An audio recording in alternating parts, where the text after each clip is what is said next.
pote et que c'est lui qui m'a demandé de venir. Tout ça, vous avez pu le voir dans les snaps. Et c'est comme ça que j'intègre la team Casté. Je rentre dans la maison de Casté, les gars, ambiance pesante, personne me calcule.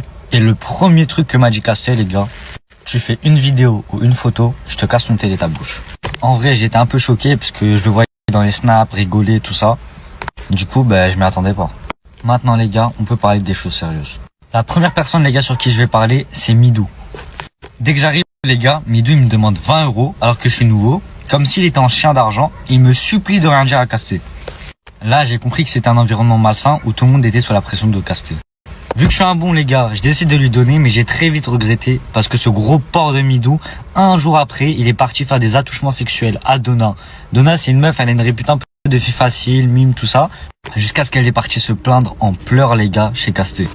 Quand j'ai vu ça, les gars, j'étais complètement dégoûté. Et dites-vous que personne n'a défendu Donna. Bref, suite à ces événements, un jour passe et il y a eu Miss Chente. Du coup, avec Casté, Mousse, Midou, tout ça, on y va. Et personnellement, je suis dans le public, comme vous avez pu le voir dans les snaps. Ce qui m'a le plus choqué, les gars, c'est le traitement qu'on a infligé là-bas à Assia. Faut savoir que personne la respecte, tout le monde l'insulte. Dès qu'elle se pose à côté de quelqu'un, on lui dit de se barrer. Et Nasdas lui-même, les gars, il l'humilie devant tout le monde. Je vais vous donner un exemple, les gars. Quand c'est au tour d'Assia de passer, elle a malheureusement mal aux jambes. Elle n'arrive pas à descendre les escaliers toute seule. Elle demande donc à Nasdas de l'aide, et lui répond. Elle sait rien faire de ses deux mains, à part c'est des bites. Ça m'a fait trop de la peine pour elle, les gars. Surtout que, les gars, faut savoir que Assia, c'est une fille grave gentille dans la snap, hein, et c'est sûrement le seul truc réel qu'il y a là-bas.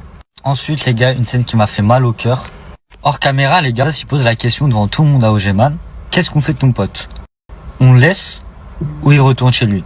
Ogeman, qui m'a lui-même demandé de venir à Perpignan et que je connais depuis 3 ans, il a répondu, je veux qu'il se barre.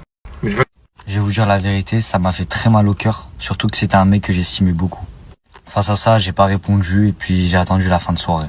Faut savoir qu'en parallèle de Miss Chente, Donna et la femme de Casté préparaient une petite surprise entre nous pour les 1 million de Casté. Du coup, moi, Mousse et Midou, on était tous au courant. Donc juste avant de rentrer à la maison, je prends mon téléphone pour filmer la réaction de Casté. Je comptais garder ça pour moi, hein. Je comptais pas mettre en story, ni rien. La fête se passe bien, on rigole, on mange, tout ça. Et un peu plus tard, Casté vient me voir, il me demande très clairement, est-ce que t'as pris un snap? Du coup, moi, je lui réponds que oui. Et là, les gars, je vous jure qu'il me met une de ses sifflantes. Il enchaîne avec des baffes, des patates. Tu connais, moi, j'essaie de me défendre. Mais j'ai 18 ans. Il a 40 piges et il fait 1m90. Du coup, je peux rien faire. T'as ça, les gars, il y a grave des tensions entre moi et Casté. Et je vais tout simplement dormir avec la tête gonflée. Ah, il y a net Casté que vous avez tous pu voir sur Snapchat. La soirée se passe, tout le monde est bourré, tout le monde fume. Et là, grosse dinguerie encore. Je vois Mousse de la team Nasdas se faire monter en l'air par Bisou Blanc. À cause d'une vieille blague que je raconterai en live. Il s'est pris 7-8 baffes, les gars, jusqu'à ce qu'il ait les lèvres gonflées et en sang.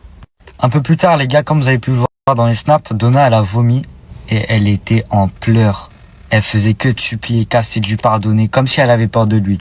Vous voyez, ça montre à quel point les gens ont peur de Casté de Nasdas, les gars. Là-bas, Casté et Nasdas, ils sont vus comme des dictateurs. Tout le monde est soumis à eux. Tout le monde rigole à leurs blagues. Les femmes, elles sont vues comme des objets. Pour appuyer mon propos, les gars, il y a une ancienne meuf de la team Nasdas qui est venue me DM. Elle m'a dit qu'elle s'était faite violenter par Nasser et qu'elle veut aussi témoigner.